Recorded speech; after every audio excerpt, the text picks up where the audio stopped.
talking about the Charlotte Hornets is Patrick Champion. Thank you so much for being on the show, Patrick. No problem. I know it's a little bit weird to hear Charlotte Hornets and playoffs in the same conversation, but hopefully we can get used to it for a little while. Yeah, growing up, Charlotte Hornets in the playoffs felt weird without them in the playoffs. I always think about the days of Larry Johnson, Alonzo Mourning, Muggsy Bogues, Del Curry, and all those things. And it's so interesting, especially this being like, I might as well say, the second coming of the Hornets, especially with the departure and the Bobcats coming in and things like that. So that's why it's so similar. It just feels like it's normal for me. I get that. I guess I was always a little worried recently I've been a little worried about the departure of the Sonics, that they were going to take our team away. But now hopefully we've got enough media attention with LaMelo Ball, and hopefully we can keep us for a little while and hopefully get some playoff noise in. How long have you been a fan of the Hornets? I am assuming back when it was announced that basketball was returning to Charlotte, that was the start, or was it earlier than that? I'd say since I was maybe 6 years old. There is an ancient relic somewhere, a photograph of me and one of my childhood friends at a Bobcats game. Were you always a diehard basketball fan, especially growing up, or? Well, I grew up on college sports first, and since I'm a UNC fan, the basketball's sort of our thing. So I'd say that sort of love for basketball college-wise transitioned into a love for basketball professional-wise, and since I grew up in Charlotte, I grew up a Hornets fan. What is your biggest Charlotte Hornets memory? I'd actually have to go with the recent one for that. There was the Jeremy Lamb half-court buzzer beater against the Raptors. That was, I believe, last year. It was one of those same Hornets years where you're basically out of the playoff run, but if you win like 10 straight games, you're back in it. So, spoiler alert, we didn't make the playoffs, but that was really just sort of stunning. Like, oh my God, he just made a half-court buzzer beater to win the game, down 2. And that was just a distinct memory I remember from watching Hornets games. What were expectations coming into the season? You mentioned LaMelo Ball being selected. What were you expecting the Hornets to do? Were the playoffs even any thought in your mind? Well, I feel like a lot of the experts and a lot of the NBA people were talking about maybe the Hornets being one of those, like, their ceiling was like one of those new play-in spots, like a 10th seed or a 9th seed. And I mostly bought into that because, like, surely LaMelo Ball can't affect winning that much. And surprise, surprise, they were fighting for like the 6th, 5th seed, 7th seed towards the beginning of the season. And then that race has basically stayed the same. But with some recent injuries, we have fallen to about 8 or 9, which is what I expected us to be.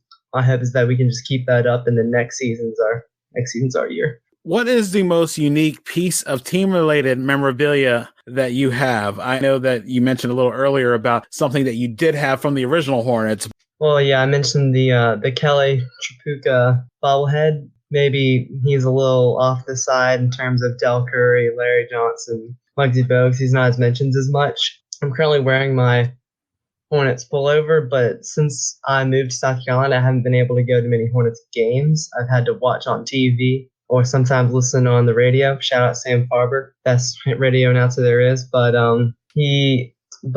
I have this pullover I mentioned, and then the bobblehead. Was there a point this season that you felt confident the Hornets were going to be in the playoffs? I'd say it was really 2 points probably when Coach Berger first put Ball into the starting lineup after much clamoring from the outside fans, and a point where basically all of our players were injured, but we were still squeaking out games at the end. I'd say that I feel like LaMelo Ball really just boosted up into that Rookie of the Year conversation going in the starting lineup. And even though we were about 500, that's still good enough to make the playoffs in the East, so I felt really good about that. And then at one point we were 27-24, and that also felt okay. Well, if we're this good with all of our people injured, and we have a relatively manageable schedule for the rest of the way, we should be able to make it into the playoffs easily. Now I don't feel so sure, but like I said with the play-in, I feel like if you count that as playoffs, then we're pretty good there. Was there a point you felt that, okay, this is too good to be true, and that we're not making the playoffs?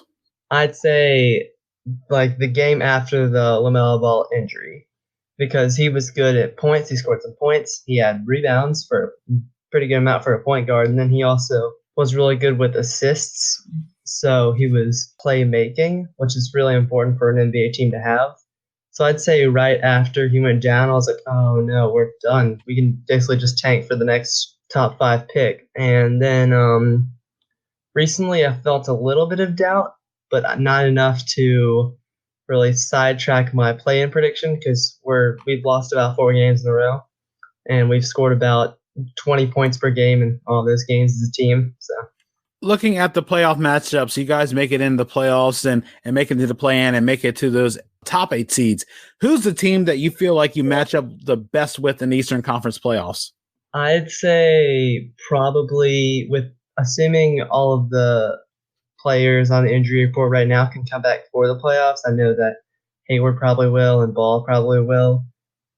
I'd say we have enough offensive firepower to go with the Hawks, assuming the Pacers make it in and we don't play them in the play-in. I feel pretty good about that too, only because they're a similar talent level. And honestly, those are about the only 2 teams I feel like we have a good chance at beating.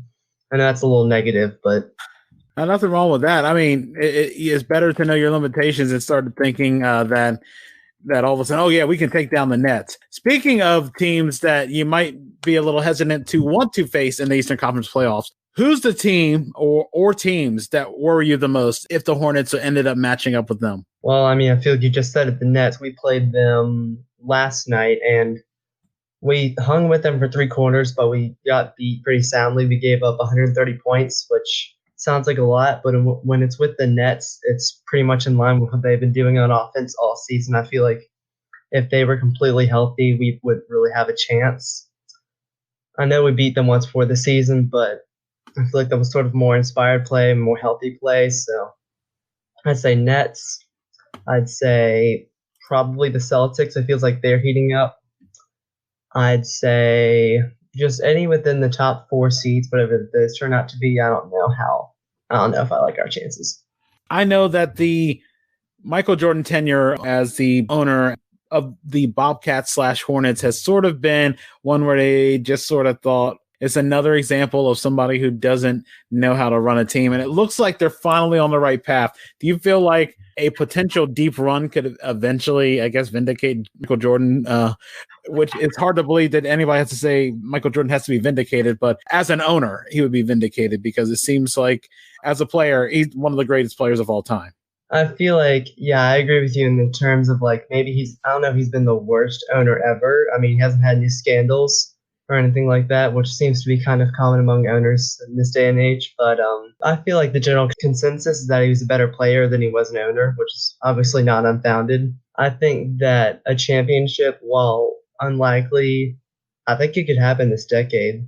But I think that if he's able to show off his draft savvy with Ball and giving the Hornets the okay to draft him, as well as his roster management, which has sort of been an issue in the past, if that Hayward contract turns out to be worth its money, I agree. I think that would vindicate him.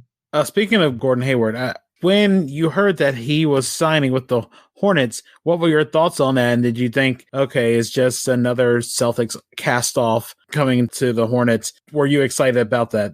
Well, I have a pretty close friend who's a Celtics fan, and he didn't feel too sorry about the loss, which worried me a little bit, because I was like, okay, if we paid $30 million for this guy, I feel like he should be at least a tug at the heartstrings a little bit of my Celtics friend. But I'd say I was happy with the signing until he got injured, not because obviously, oh, you get injured, you're not worth anything, but I'm hoping that's not a sign of things to come. So I'm just really excited about him being healthy until he wasn't.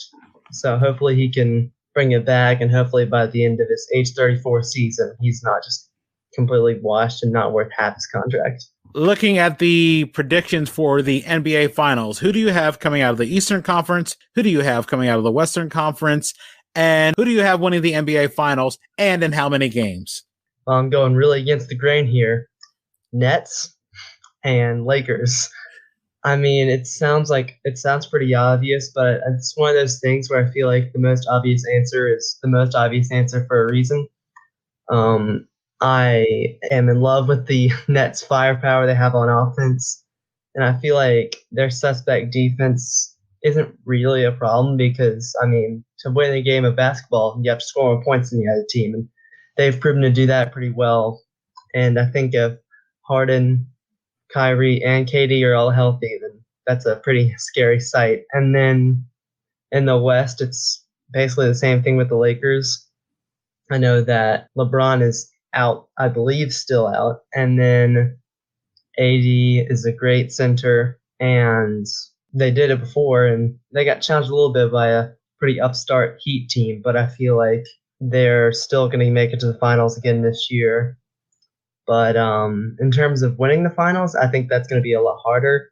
I think the Nets take this one in 6 games because I feel like they might have 2 nights where they're just cold on offense or their defense just gets too overwhelmed.